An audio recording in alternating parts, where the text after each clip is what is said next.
Assalamualaikum warahmatullahi wabarakatuh.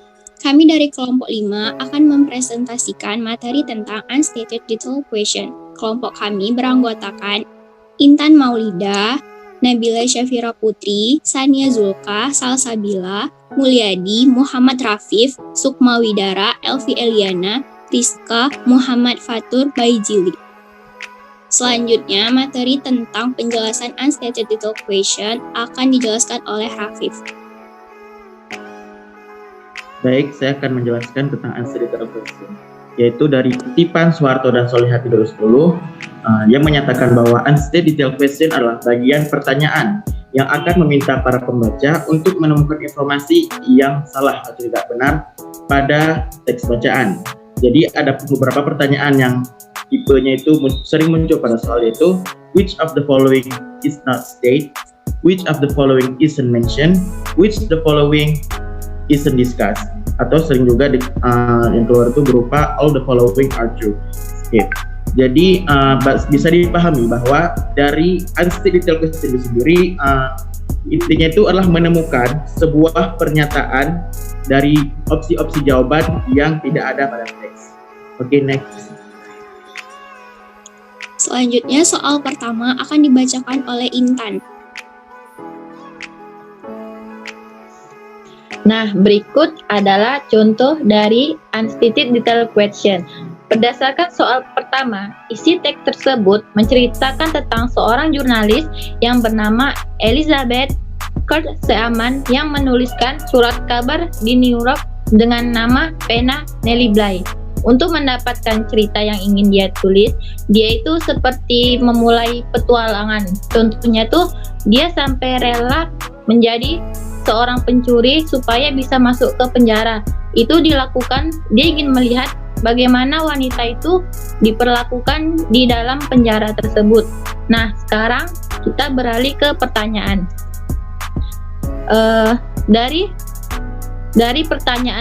Dari pernyataan tersebut, manakah yang tidak benar tentang Nellie Bly? Yang A, nama asli Nellie Bly adalah Elizabeth Ford Wren Seaman. Yang B, Nellie Bly sakit jiwa. Yang C, nama Nellie Bly berasal dari lagu. Dan yang D, nama Nellie Bly digunakan pada artikel yang ditulis Seaman. Nah, dari keempat option tuh yang tidak benar tentang Nellie Bly ialah yang B. Kenapa? Di situ dibilang Nellie Bly sakit jiwa, sedangkan Nellie Bly itu tidak sakit jiwa. Dia hanya memasukkan penyakit jiwanya agar bisa dirawat di rumah sakit jiwa. Dia itu ingin melihat bagaimana gambaran nyata tentang perawatan pasien sakit jiwa.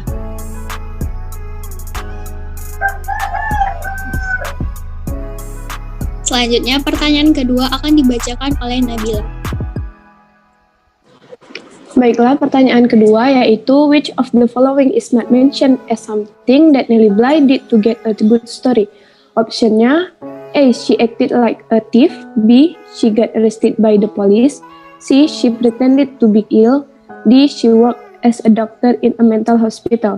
Jadi pertanyaan di sini yaitu manakah dari berikut ini yang tidak disebutkan sebagai sesuatu yang dilakukan Nellie Bly untuk mendapatkan cerita yang bagus? Baiklah, dari option pertama yaitu dia bertindak sebagai pencuri. Ini ada pada baris ketiga paragraf kedua. Dikatakan bahwa ia bertindak sebagai pencuri yang artinya salah karena termasuk di dalam kalimat. Option yang kedua, dia ditangkap oleh polisi. Ini juga ada terdapat pada baris ketiga paragraf kedua, yaitu ia bertindak seperti pencuri dan ditangkap. Option yang ketiga, dia berpura-pura sakit. Ini juga terdapat dalam kalimat, yaitu baris keempat paragraf kedua, bahwa ia memasukkan penyakit jiwa agar mendapat gambaran nyata tentang perawatan pasien sakit jiwa. Dan yang terakhir itulah jawaban kita, yaitu tidak terdapat pada cerita Nellie Bly, karena Nellie Bly itu seorang jurnalis, bukan seorang dokter rumah sakit jiwa. Pertanyaan ketiga akan saya bacakan. Cerita ini menceritakan tentang Dekanamida yang memiliki peran sebagai pemberi hukum tertinggi di suku Iroquois yang telah memberinya status setengah dewa. Ia lahir dalam suku Huron Dekanawida menjadi ketakutan bagi orang tua yang mencoba menenggelamkannya di masa muda setelah adanya ramalan yang menunjukkan bahwa dia tenggelam. Tetapi kemudian ia malah meninggalkan rumah dan tinggal di Iroquois. Dekanawida bekerja di institusi hukum. Ia adalah seorang anggota parlemen. Dekanawida memiliki prestasi dalam mengakhiri perselisihan darah keluarga. Dekanawida memiliki kebijakan bahwa Wampum harus dibayarkan kepada keluarga korban pembunuh oleh keluarga pembunuh. Kebijakan ketat yang diterapkan oleh Dekanawida ini membantu menetapkannya sebagai pemberi hukum yang bijak dan pemimpin bangsa Iroquois. Pertanyaannya, according to the passage, Dekanawida was not. Menurut bagian itu, Dekanawida bukanlah A. A lawmaker atau seorang anggota parlemen, B. A Huron by birth atau seorang Huron sejak lahir, C. A near deity atau dekat dengan dewa, dan D. Drowned when he was young atau tenggelam ketika dia masih muda. Nah, jawaban A menyatakan bahwa dia adalah seorang anggota parlemen dan benar bahwa ia seorang anggota parlemen yang bekerja di institusi hukum. Jawaban B menyatakan bahwa dia sejak lahir merupakan seorang Huron dan dia sejak lahir memang dari suku Huron. Jawaban C mengatakan bahwa Dekanawida dekat dengan dewa. Jawaban ini benar karena peran Dekanawida sebagai pemberi hukum tertinggi di suku Iroquois yang memberinya status setengah dewa. Dan jawaban yang benar itu adalah D. Jawaban D menyatakan bahwa dia tenggelam ketika dia masih muda. Padahal Dekanawida tidak tenggelam menurut ramalan itu, tapi Dekanawida meninggalkan rumah. Kenapa jawaban D yang benar? Karena pada unstated detail question, jawaban dari pertanyaan adalah jawaban yang tidak benar atau yang salah dari soal tersebut. Selanjutnya, soal nomor 4 akan dibacakan oleh Salsabila. Oke, nomor 4 yaitu soalnya which of the following is not mentioned in the passage about Wampum? A. It was used extensively by the Huron, atau ini digunakan secara luas oleh Huron. B. It had a high value to the Iroquois, atau itu memiliki nilai yang tinggi bagi Iroquois. C. It was given to a murder victim's family, atau itu diberikan kepada keluarga korban pembunuhan. D. It was made of polished shield. Dari nomor 4 ini jawaban yang jawaban yang salah adalah A. Di mana di sini yang digunakan secara luas oleh Huron itu adalah ketetapan yang dibuat oleh Dekanawida. Yang B, itu adalah ini yang artinya itu memiliki nilai yang tinggi bagi Iroquois. Itu bisa dilihat dari paragraf kedua, kalimat kedua. C, ini diberikan kepada keluarga korban pembunuhan. Ini jawabannya adalah betul. Jawabannya adalah benar karena ini bisa dilihat dari paragraf kedua kalimat ketiga. D, ini terbuat dari cangkang yang dipoles. Ini merupakan jawaban yang benar. Itu bisa dilihat dari paragraf kedua kalimat kedua juga. Kenapa dipilih jawabannya A? Karena di unstated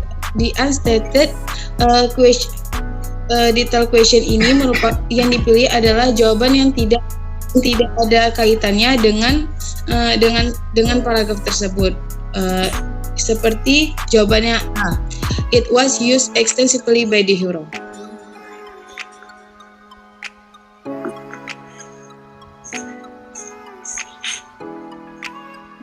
Soal kelima akan dibacakan oleh Mulyadi. Baik, saya akan membacakan soal kelima. Within that bright shower are rarely held back by municipality teaching. On the contrary, both the knowledge and experience are impatient. We feel that there are many disadvantages in swimming pupil. It does not take into account the fact that the children develop at different rates. It can have a bad effect on both the bright and the not so bright side. After all, at the core, it can be quite discouraging to be at the bottom on the top grade. This said, it is rather unreal to grade people just according to their intellectual ability. There is only one aspect of their total personality. We are concerned to develop the ability of all our pupils to do well, not just their academic ability. We also value personal qualities and social skills, and within then mission ability teaching contribute to all those aspects of learning. In our school, we work in various ways. The pupils often work in group. This gives the opportunity to learn, to cooperate, to share, and to develop leadership skills. They also learn how to cope with the personal problems as well as learning how to think, to make the decisions, to analyze and evaluate, to community effectively. The pupils learn from each other as well as from the teacher. Sometimes the pupils work in pride, sometimes they work on individual tasks and achievement. They can do this at their own speed. They also have some formal class teaching when this is appropriate.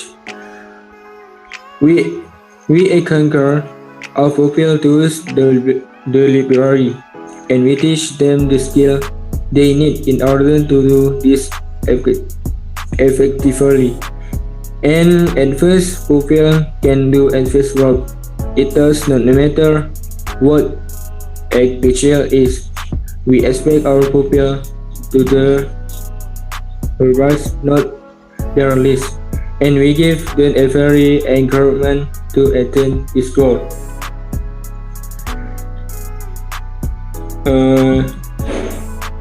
Jadi untuk pertanyaannya nomor 5, according to the passage which of the following is not true.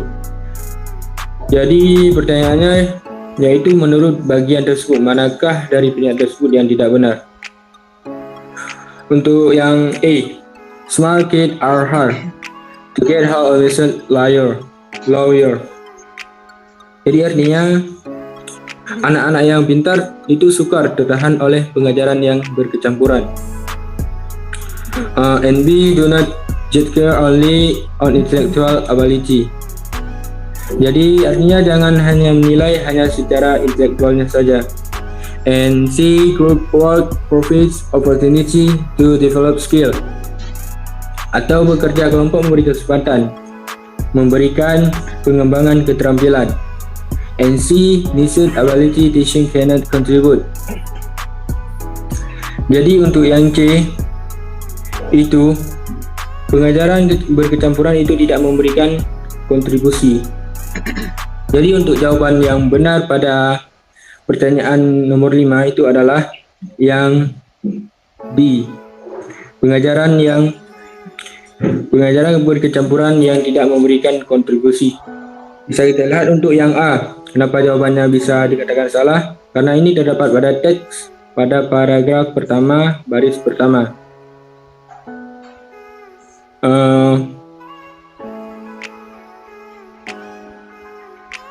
Yang artinya kami menemukan bahwa anak-anak yang cerdas jarang tertahan oleh pengajaran kemampuan berkecampuran. Untuk yang B, kenapa bisa salah? Karena ini terdapat pada teks. Yang opsinya ini bisa kita lihat pada paragraf kedua, yaitu menyatakan selain itu agak tidak nyata menilai orang yang hanya berdasarkan pada kemampuan intelektual mereka saja. Dan yang C itu kita bisa lihat pada paragraf ketiga, baris pertama, dimulai dari the pupil work in the group. This give them opportunity to learn, to cooperate, to share and develop leadership skill. Pada kalimat ini menjelaskan bahwa bekerja kelompok itu akan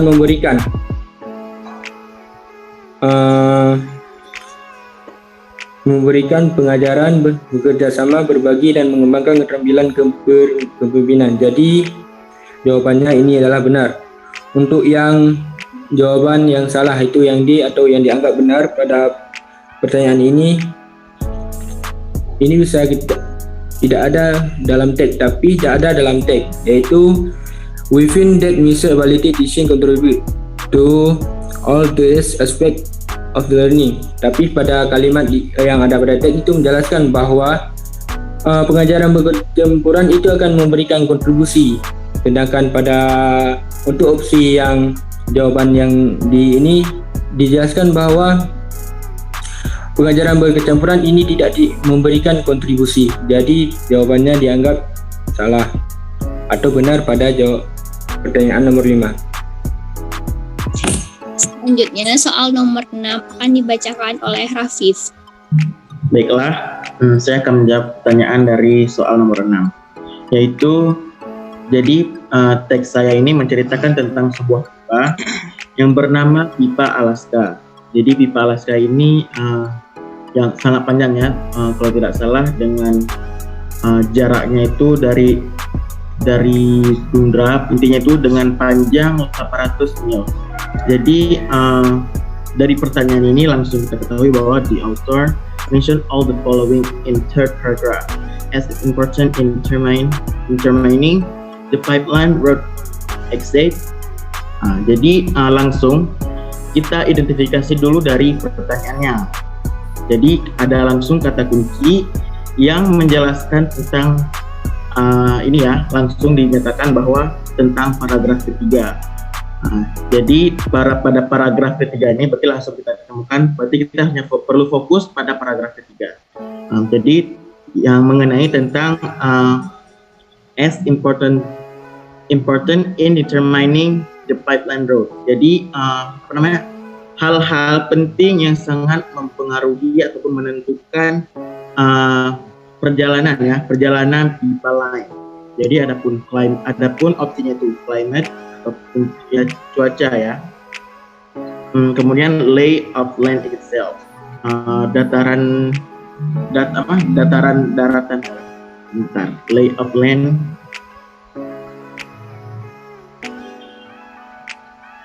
Berarti bisa dibilang bentuk dataran itu sendiri. Kemudian yang C adalah local vegetation ataupun tumbuh-tumbuhan lokal.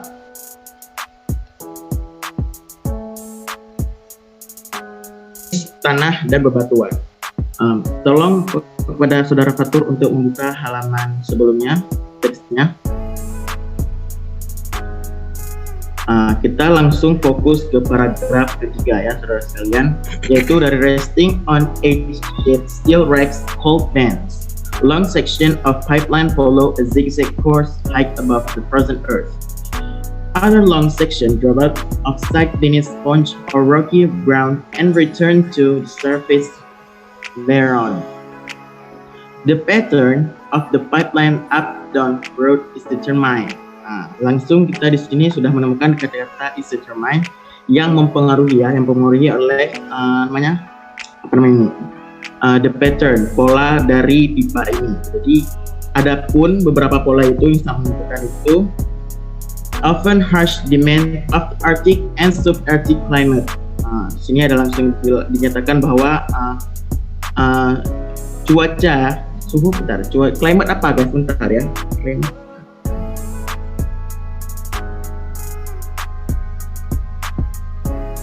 Iklim, climate iklim. Jadi iklim ya. Jadi sudah dinyatakan bahwa iklim mempengaruhi yang namanya the pattern, pola dari pipeline. Kemudian the charters lay of land. Langsung dinyatakan bahwa the charters lay of land. Tadi kan kita menemukan di opsi B ya, lay of land itu. Dan yang ketiga adalah and the varied composition of soil, rock or permafrost. Permanently frozen ground. Jadi yang ketiga itu dinyatakan variasi komposisi dari tanah, bebatuan ataupun tanah beku ya, frozen ground. Jadi dari ketiga ini pasti ada yang tadi dari opsi kan ada 4 dan disebutkan cuma 3 kali. Silahkan kembali ke halaman pertanyaan.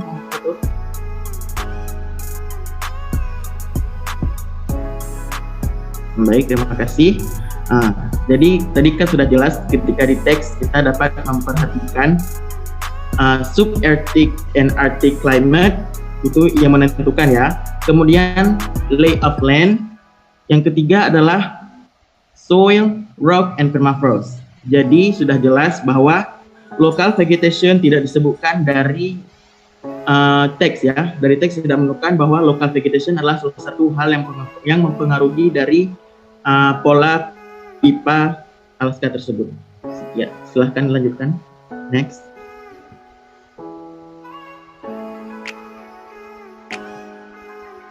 Selanjutnya, pertanyaan ke-7 akan dibacakan oleh Sukma. Baik, saya akan menjelaskan tentang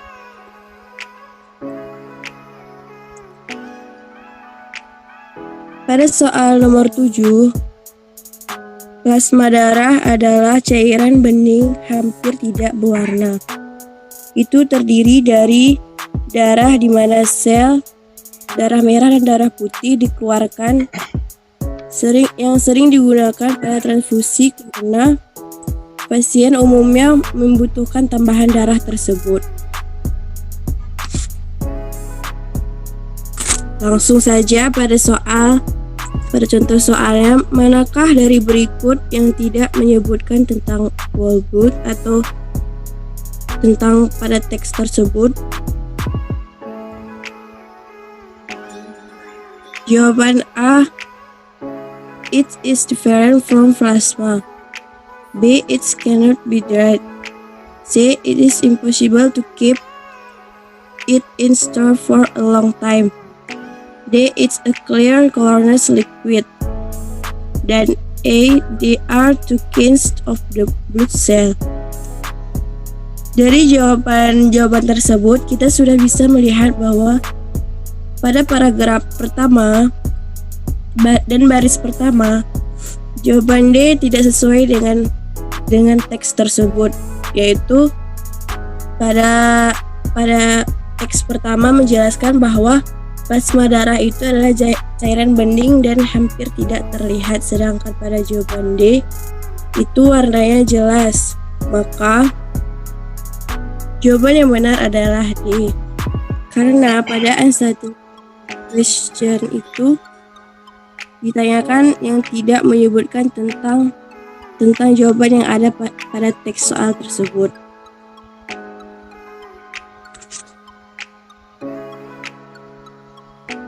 Sekian dari saya. Terima kasih. Soal yang ke-8 akan dijelaskan oleh Elvi. Oke, baik. Pada teks ini menceritakan bahwa dalam bahasa Inggris ada banyak jenis ekspresi yang digunakan orang untuk memberikan nama pada sesuatu yang belum ada nama atau terlupakan. Nah, salah satu katanya itu adalah kata gadget. Terus langsung ke pertanyaan. Manakah dari pernyataan berikut yang tidak benar tentang kata gadget? Di pertanyaan ini menanyakan kalimat yang tidak benar dari 4 opsi yang ada di bawah. Jadi menurut saya, jawaban yang tidak benar tentang kata gadget itu ada di opsi B yang menyatakan ini digunakan pada awal abad ke-19. Sedangkan di teks sama sekali nggak dibilang kalau kata gadget itu digunakan pada awal abad ke-19. Melainkan di teks dibilang ini pertama kali digunakan oleh pelaut Inggris pada tahun 1850-an dan mungkin berasal dari kata Prancis. Terus, kenapa opsi A, C, dan D itu benar? Karena opsi A menyatakan ini digunakan untuk menamai sesuatu ketika namanya tidak dikenal. Itu ada di kalimat pertama pada teks di atas. Terus yang C, kemungkinan besar berasal dari sebuah kata dalam bahasa Prancis. Itu ada di kalimat kedua pada teks di atas. Dan yang D, Penggunaan pertama yang diketahui oleh pelaut Inggris. Sama, itu juga ada di kalimat kedua pada teks di atas. Itu aja dari saya. Soal nomor 9 akan dijelaskan oleh Rizka.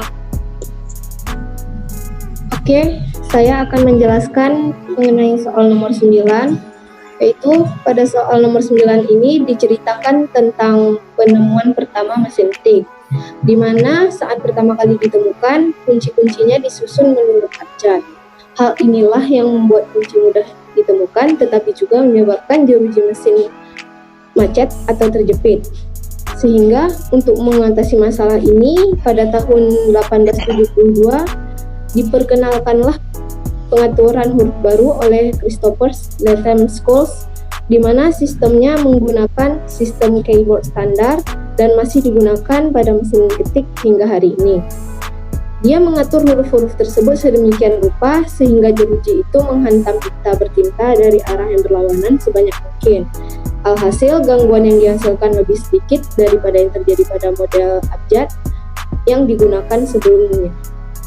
Adapun pertanyaan pada nomor 9 adalah, manakah dari pernyataan berikut yang tidak benar tentang sistem yang ditemukan oleh Scholes? A. Sistem ini diperkenalkan pada tahun 1872. B. Sistem ini masih digunakan hingga sekarang. C. Sistem ini menjadi standar. Dan D. Sistem tersebut menurut abjad. Oke, jadi sebelum menjawab pertanyaan ini, kita terlebih dahulu harus melakukan beberapa langkah. Yang pertama yaitu membaca soal dengan baik dan menentukan keyword dalam soal tersebut. Kemudian setelah kita membaca soal tersebut dengan seksama, coba kita perhatikan opsi jawaban A, B, C, dan D. Oke, dimulai dari pilihan jawaban A, yaitu sistem ini diperkenalkan pada tahun 1872. Hal ini sesuai dengan paragraf kedua, yaitu pada kalimat pertama, a new letter arrangement was introduced by Christopher Latham Scholes in 1872. Pada pilihan B, yaitu sistem ini masih digunakan hingga sekarang, sesuai dengan paragraf kedua pada kalimat kedua, yaitu is still used on typewriter today. Pada jawaban C, yaitu menjadi sistem standar yang terdapat menjadi sistem standar. Hal ini sesuai dengan paragraf kedua pada kalimat kedua, yaitu pada kalimat his system the standard keyboard system. Oke, jadi karena pilihan jawaban A, B, C, dan D ada di soal, otomatis jawaban D yang menjadi jawabannya. Hal ini juga dikarenakan karena pilihan D tersebut tidak terdapat pada soal mengenai pengaturan huruf oleh Scholes, sehingga jawaban yang benar adalah D. Sekian dari saya. Selanjutnya, soal terakhir akan dibacakan oleh Fatur. Baik, untuk soal nomor 10 akan saya jawab. Jadi berdasarkan teks ini dapat kita singkat ya. Jadi teks ini menceritakan tentang Nikola Tesla, yaitu awal jerih payahnya hingga dia sukses dan dikenal sebagai penemu sampai saat ini. Jadi langsung saja ke soalnya. Pada soal tersebut ditanya, which one is not true about Nikola Tesla? Jawaban yang pertama, he worked for Edison Company, atau dia bekerja kepada perusahaan Edison. Kemudian yang kedua, jawaban kedua, dia membangun pembangkit listrik di air terjun Niagara. Kemudian jawaban yang ketiga, atau yang C, dia memiliki latar belakang pendidikan yang lebih baik dari Edison. Dan jawaban yang keempat atau D, dia mengerjakan teori sebelum menerapkannya secara fisik. Jadi berdasarkan soal dikatakan mana yang tidak benar tentang Nikola Tesla. Jadi baiklah, akan saya bahas. Pilihan pertama merupakan bukan jawaban yang benar. Kenapa? Karena sesuai dengan pernyataan pada paragraf pertama. Jadi dapat kita lihat pada paragraf pertama, karena dia sesuai dengan pernyataan pada paragraf pertama. Jadi kan itu tidak benar, karena ini nomor A ini atau jawaban yang A ini ada di paragraf dan benar, maka jawaban tersebut tidak dapat dikatakan jawaban yang benar pada pertanyaan it's not true. Kemudian yang B juga bukan jawaban yang benar, karena disebutkan pada paragraf ketiga kalimat terakhir. Karena dia terdapat pada teks, sehingga jawaban tersebut tidaklah benar menurut pernyataan tersebut. Untuk jawaban C, jawaban tersebut tidak disebutkan di dalam teks, di mana jawabannya adalah he had a better educational background than Edison, yang artinya dia memiliki latar belakang pendidikan yang lebih baik daripada Edison. Kemudian yang D, dinyatakan dalam paragraf pertama, di mana kalimat tersebut atau jawaban tersebut terdapat pada paragraf pertama, yang di mana jawaban tersebut tidak dikatakan jawaban yang benar pada pertanyaan ini. Jadi jawaban yang benar itu adalah C, karena berdasarkan soal, jawaban tersebut tidak dijelaskan di dalam teks perjalanan si Nikola Tesla tersebut. Sekian dari saya kembalikan ke narator. Oke, materi tentang unstated detail question udah selesai. Selanjutnya kesimpulan akan dibacakan oleh Intan. Nah, jadi kesimpulan. Ciri-ciri pertanyaan unstated detail question itu dia untuk dapat membedakan antara soal unstated detail question dengan soal-soal lain. Ini jenis-jenis soalnya yang merujuk pada soal tersebut. Yang pertama, which of the following is not stated? Yang kedua, which of the following is not mentioned? Dan ketiga, which of the following is not discussed? Yang keempat, all of the following are true except. Nah, jika kalian dapat soal seperti itu adalah salah satu contoh soal dari unstated detail question. Hal itu supaya dapat memudahkan kalian dalam menjawab soal tersebut. Sekian dari kelompok kami. Mohon maaf apabila ada kesalahan. Semoga ilmunya bermanfaat. Dadah! Dadah!